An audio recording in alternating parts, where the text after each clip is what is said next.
Hello बच्चों, कैसे हैं आप सब। I hope you all are fine. बच्चों आइए, आज हम एक नई चीज़ की शुरुआत करने जा रहे हैं। उसका नाम है आइए टास्क डिस्कस करते हैं। ये टास्क क्या है ये आपको समझा दूं मैं, और ये क्या चीज़ है ये भी आपको मैं समझा देता हूँ।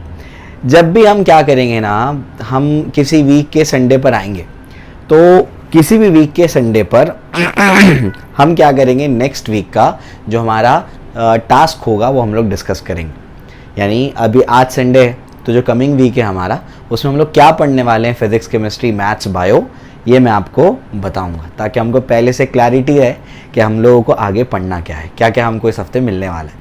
समझे, क्लियर है। तो याद रखिएगा, कभी भी बहुत बड़े बड़े टास्क नहीं बनाने चाहिए, छोटे छोटे टास्क बनाने चाहिए, क्योंकि लॉन्ग टर्म प्लानिंग है ना बच्चों, अक्सर फेल हो जाती है। तो शॉर्ट टर्म प्लानिंग करने का, छोटे छोटे टास्क बनाने का, समझ में आ गया। तो एक एक हफ्ते की प्लानिंग करेंगे, इससे हम लोगों को क्या होगी, आसानी होगी कि हमको इस हफ्ते में पढ़ना क्या है। ठीक है, टास्क तो हम लोग डिस्कस करेंगे। इस टास्क में ये तो बताऊंगा मैं आपको क्या पढ़ना है, साथ साथ में मैं आपको ये भी बताऊंगा कि आपको इस हफ्ते में रिवाइज क्या करना है।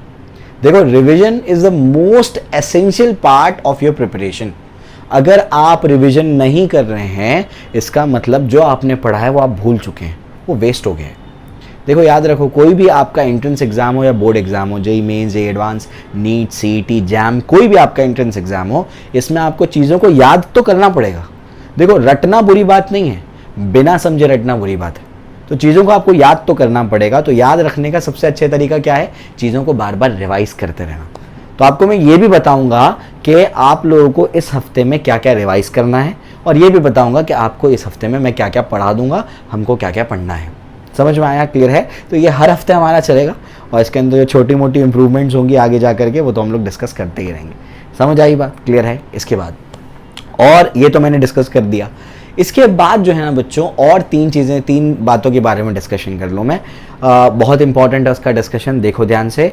बहुत सारे बच्चों को क्वेरी आ रही है, पहले पार्ट में ये बताऊँ मैं, कि बहुत सारे बच्चों को ये क्वेरी आ रही है कि सर आप पूरा साल नहीं पढ़ाएंगे क्या, आप पूरा नहीं पढ़ाएंगे क्या। अरे मैंने वादा किया ना आपसे कि मैं आपको पूरा पढ़ाऊँगा। आपसे पहले वाले बैचेस को भी जब भी ज़रूरत होती थी मैं हाजिर रहता था, समझे। ये बैच को तो मेरी सबसे ज़्यादा ज़रूरत है। ये टाइम पे मैं कैसे पीछे हट सकता हूँ, मैं हूँ आपको पढ़ाने के लिए। पूरा इंशाल्लाह मैं आपको पढ़ाऊंगा, फिजिक्स, केमिस्ट्री, मैथ्स पूरा। ऑर्गेनिक का जहाँ तक बात है, ऑर्गेनिक अगर मेरे पास वक्त रहा, क्योंकि बहुत सारा सिलेबस कवर करना है मुझे, ऑर्गेनिक में जहाँ तक मेरे पास वक्त रहा, तो ऑर्गेनिक में मैं आपकी हेल्प कर दूंगा या आपको पढ़ाऊंगा पूरा। अगर नहीं टाइम रहा तो हम किसी दूसरे टीचर को हायर कर लेंगे आपको पढ़ाने के लिए, आप बेफिक्र रहिए।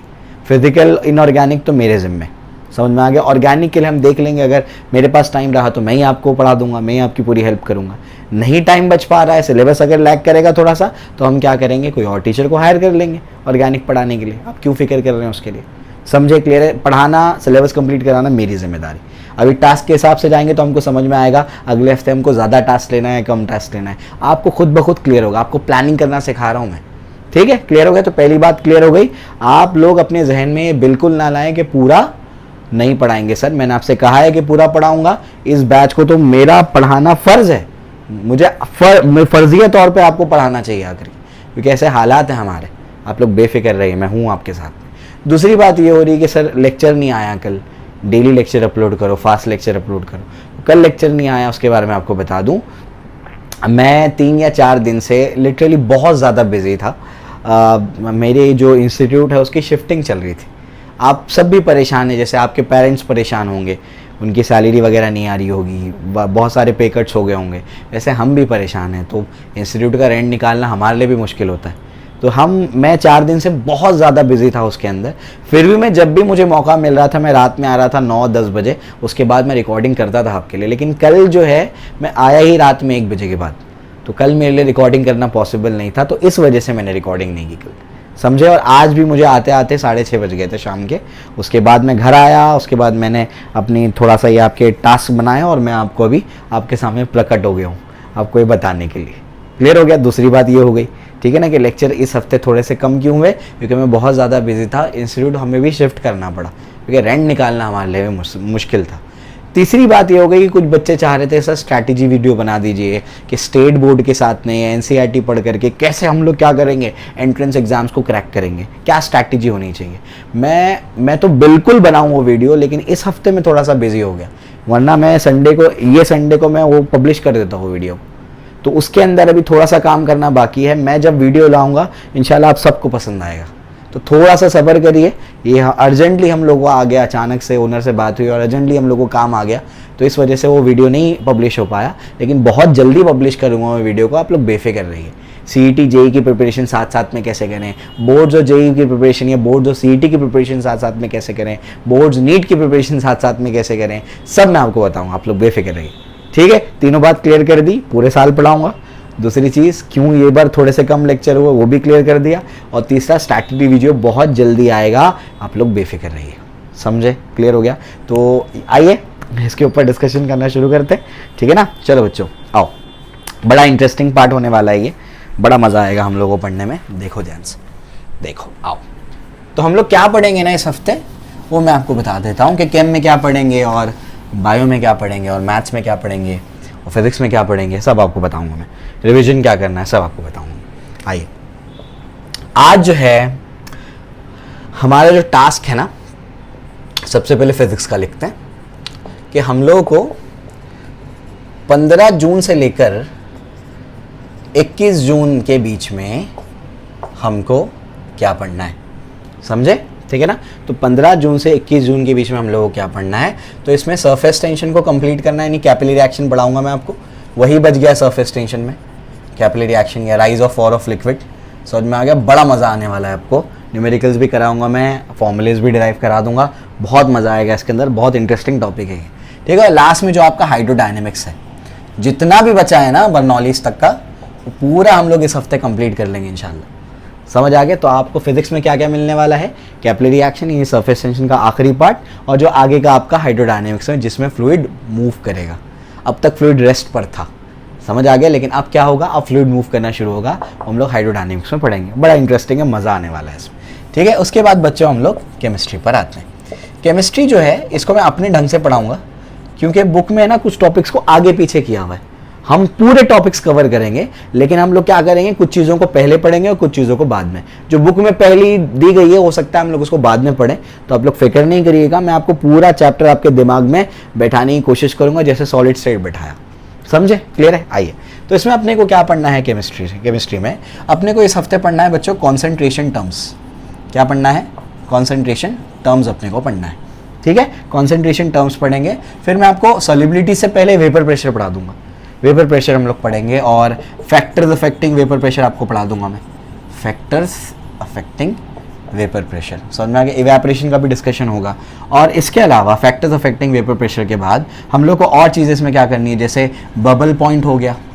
ये किताबों में नहीं दिया हुआ है, लेकिन जब न्यूमेरिकल सॉल्व करोगे तो तुमको ये चीज़ें काम आएगी। समझ आ गया? तो जो बच्चे CET नीट JEE की तैयारी कर रहे हैं उन सबको काम आने वाला है। बबल पॉइंट हो गया, आपका ड्यू पॉइंट हो गया, समझ में आ गया। और vapour pressure of volatile liquids and non volatile salutes. समझ आ रहा है क्या बोल रहा हूँ मैं? इसमें न्यूमेरिकल्स भी इंक्लूडेड होंगे। केमिस्ट्री में इंशाल्लाह हम लोग बहुत ज़्यादा पार्ट को कवर करने की कोशिश करेंगे। कॉन्सेंट्रेशन टर्म 11th का पार्ट है स्टेट के अकॉर्डिंग, लेकिन मैं इसको रिवाइज भी कराऊंगा, इसके ऊपर न्यूमेरिकल भी कराऊंगा। ये नहीं आया तो तुम केमिस्ट्री में आया क्या फिर, समझे? कोई तुमको अगर सिरप की, तुम्हारा कफ सिरप की बॉटल दे करके तुमको पूछेगा इस पर कुछ कॉन्सेंट्रेशन लिखा हुआ है, इसका मतलब क्या है, तो अगर तुमको ये कॉन्सेंट्रेशन टर्म नहीं आता तुम उसका मतलब समझ ही नहीं पाओगे। समझ में आ गया? तुमको प्रैक्टिकली ना सारी चीज़ें अप्लाई करना सिखाऊंगा मैं, समझे? मैंने कहा ना तुमको, फिजिक्स केमिस्ट्री मैथ्स बायो हमारी आसपास की रोज़मर्रा ज़िंदगी में शामिल है।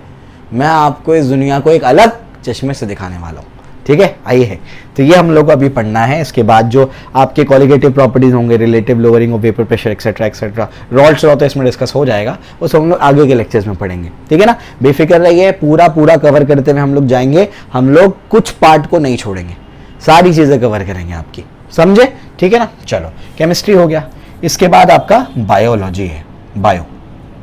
बायो में आपको क्या पढ़ना है बच्चों? बायो में आपको reproduction in lower and higher animals, जो आपकी स्टेट का सेकंड चैप्टर है। समझ में आ गया? क्लियर है? NCERT की भी पॉइंट्स और स्टेट के भी पॉइंट्स दोनों कवर हो जाएंगे, और ये पूरा चैप्टर हम लोग कवर करेंगे इस हफ्ते। समझ आया? क्लियर है? चलो भाई, तो ये हो जाएगा। इसके अलावा आपका भी मैथ्स, समझ में आ गया। मैथ्स होता है कि मैथ होता है, बहुत लड़ते हैं बच्चे। तो मैथ होता है इंग्लैंड के, इंग्लिश के अलग अलग वर्जन्स हैं, जैसे एक हमारा अमेरिकन वर्जन है, एक हमारा यूके का वर्जन है, इंग्लैंड का वर्जन, और एक ऑस्ट्रेलियन वर्जन है। बात समझ में आ रही क्या बोल रहा हूँ मैं? तो हमारा कौन सा वर्जन है? हम पे कौन राज करके गए? ब्रिटिश। तो हमारा इंग्लैंड वाला वर्जन है, और इंग्लैंड वाले वर्जन में मैथ ही कहते हैं, अमेरिकन वाले वर्जन में मैथ्स कहते हैं। समझ आया? क्लियर है? तो यहाँ पर मैथ्स लिख दो, मैथ लिख दो, क्या लड़ाई है उसमें? ठीक है ना? अब तुमको जो लिखना है लिख दो, मैं लिख देता हूँ मैथ। तो मैथ में अपने को क्या पढ़ना है? डिफरेंशिएशन बच्चों अपना चल रहा है, तो डिफरेंशिएशन का 1.1 रिमेनिंग जो है वो कंप्लीट कर लेंगे, 1.2 कंप्लीट करेंगे, और 1.3 में जितना जा सकते हैं उतना चले जाएंगे। समझ में आ गया? तो ये हम लोग को मैथ्स में भी करना है। तो फिजिक्स, केमिस्ट्री, मैथ्स, बायो सब आपको बता दिया मैंने कि इस हफ्ते अपने को क्या पढ़ना है, 15 जून से लेकर के 21 जून। समझे? क्लियर है? अब आगे बढ़ते हैं। अभी हम लोग को मॉड्यूल सॉल्विंग तो करनी है ना, समझे? मॉड्यूल भी तो सॉल्व करने हैं, यानी और अच्छे लेवल के क्वेश्चंस करने हैं। हम लोग हमारे अभी VCM वाले अच्छे लेवल के क्वेश्चंस बचे हुए हैं, वो मैं आपको कराऊंगा। तो ये आप लोगों को समझ में आ गया होगा, तो आप लोग स्क्रीनशॉट लेकर के रख सकते हैं। ठीक है? लिखने की ज़रूरत नहीं है, स्क्रीनशॉट ले लो। ठीक है? टाइम बच जाएगा इसमें। ठीक, आओ। उसके बाद अभी मैं आपको बताता हूँ कि थोड़ी और चीज़ें जो हम लोगों को एंट्रेंस के लिए करनी है वो, और रिवाइज क्या करना है, अब वो डिस्कस करेंगे। ठीक है ना? तो एंट्रेंस के मॉड्यूल सॉल्विंग में अपने को क्या करना है वो आपको बता देता हूं मैं। मॉड्यूल सॉल्विंग में वो VCM वाला पार्ट बचा हुआ है अभी, तो आपका concept application exercise I think 4 है, एंड VCM के सॉल्व्ड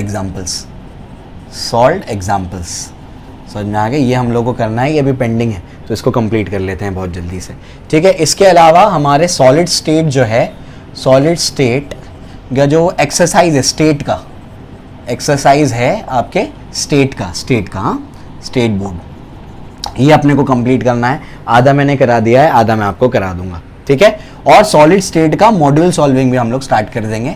मॉड्यूल सॉल्विंग यानी क्या? जो अच्छे लेवल के प्रॉब्लम्स है हमारे मॉड्यूल में जो दिए गए हैं, जो बाकी बच्चे हैं जो SI के नहीं हैं, उनको जब मैं पढ़ाता हूँ तो क्वेश्चन में बता ही देता हूँ। तो आप लोग अगर वो ध्यान से लेक्चर को सुनेंगे तो आपको समझ में आ जाएगा कि क्वेश्चन क्या है उसके। समझ में आ गया? तो मॉड्यूल सॉल्विंग भी सॉलिड स्टेट की स्टार्ट कर देंगे हम लोग। कंप्लीट तो नहीं कर पाएंगे क्योंकि टास्क बहुत ज़्यादा है, लेकिन स्टार्ट कर देंगे। कुछ पार्ट्स का समझ लो आधा हम लोग मॉड्यूल सॉल्विंग कर लेंगे इसकी। ठीक है ना? ये हो गया। ठीक है? मॉड्यूल सॉल्विंग सॉलिड स्टेट भी कर देंगे।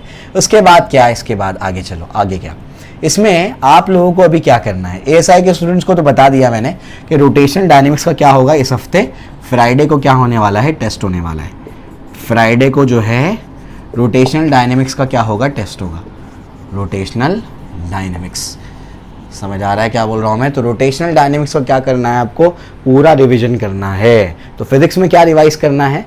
फिजिक्स में आपको रिवीजन के में, बाकी बच्चे भी अपना रिवाइज कर सकते हैं। रिवीजन में आप लोग रोटेशनल डायनेमिक्स ले लो। ASI के स्टूडेंट्स रिवाइज रोटेशनल डायनेमिक्स ही करेंगे, और साथ साथ में फ्राइडे को क्या करेंगे? अपना टेस्ट भी देंगे। ठीक है? चलो भाई, उसके बाद क्या? इसके बाद टेस्ट के बाद आपको और क्या रिवीजन में डालना है? फिजिक्स में तो बता दिया मैंने कि आपको रिवीजन में क्या डालना है। केम में रिवीजन में क्या डालना है? केम में रिवीजन में आपको डालना है मोल कॉन्सेप्ट। मोल कॉन्सेप्ट आप लोग रिवाइज करेंगे। समझ आ रहा है? स्टेट के बच्चे, मैंने ASI के स्टूडेंट्स को तो मोल कॉन्सेप्ट करके कराया है। स्टेट के जो बच्चे हैं जिन्होंने स्टेट बोर्ड को पढ़ा है, तो उनका फर्स्ट और सेकंड चैप्टर जो 11th स्टैंडर्ड की केमिस्ट्री की टेक्स्ट बुक में है, वही है मोल कॉन्सेप्ट।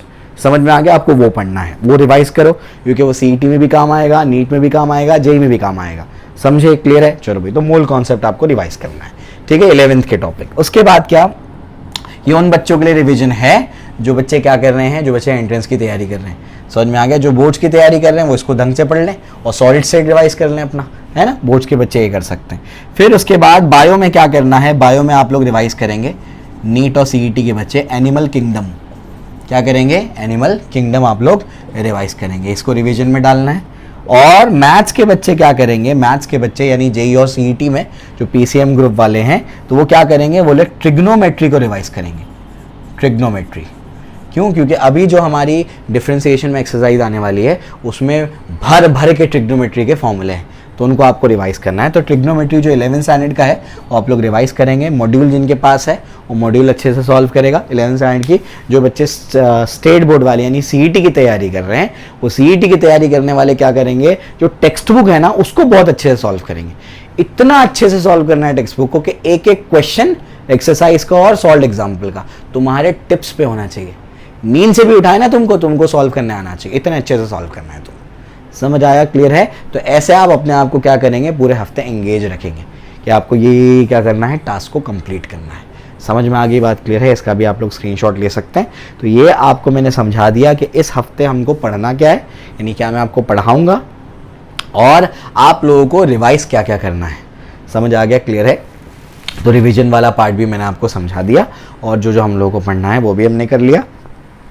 अब अगर इसमें कोई क्वेरी है तो आप लोग कमेंट सेक्शन में पूछ सकते हैं मैं, और हम लोग जो है जो लेक्चर है वो हम लोग कल मॉर्निंग से स्टार्ट कर देंगे। तो कल मॉर्निंग से आपको मैं पढ़ाना शुरू कर दूंगा।